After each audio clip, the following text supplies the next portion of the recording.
रोज एक नवा कारनामा काय ते पुढे बघायला भेटेल. तर नमस्कार मंडळी, स्वागत आहे तुमचं माझ्या मिनी ब्लॉगमध्ये.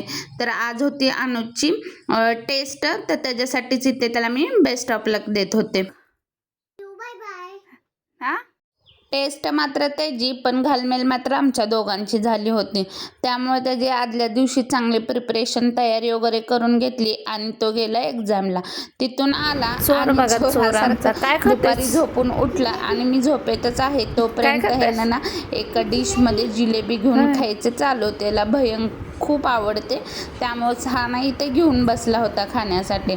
तर इथं खाऊन वगैरे झालं, फ्रेश झाला आणि लगेच बसला दुसऱ्या दिवशीच्या टेस्टच्या तयारीसाठी. का तर दुसऱ्या दिवशी होता मॅथचा, फर्स्ट दिवशी म्हणजे आजच्या दिवशी होता इंग्लिशचा. तर इथं मॅथचा त्याचा ना अभ्यास चालू होता आणि काहीतरी असे कारणाने करून घेतो.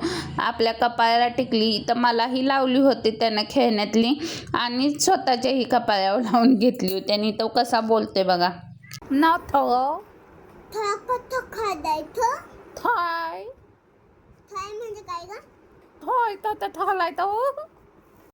इथे त्याचा अभ्यास चालूच होता तोपर्यंत ना बाबा येताना त्याचे पाणीपुरी आणि भेळ अशी काहीसं घेऊन आले होते. तर इथं मी त्याचेच पाणीपुरी बनवायच्या तयारीत होते. त्याला म्हणलं तू कर, तोपर्यंत इथं बनवते. मग इथं बनवायला बनवायची म्हणजे काय रेडीच आणली होती, फक्त प्लेटमध्ये सर्व करायची होती. तर इथं मी तेच करत होते. पाणीपुरी आणि भेळ दोन्ही घेऊन आले होते त्याचे बाबा येताना. आता काय मी बनवस्त तर त्याची काही घालमेलच चालू झालेली, त्यामुळे तो अभ्यास सोडूनच आला होता.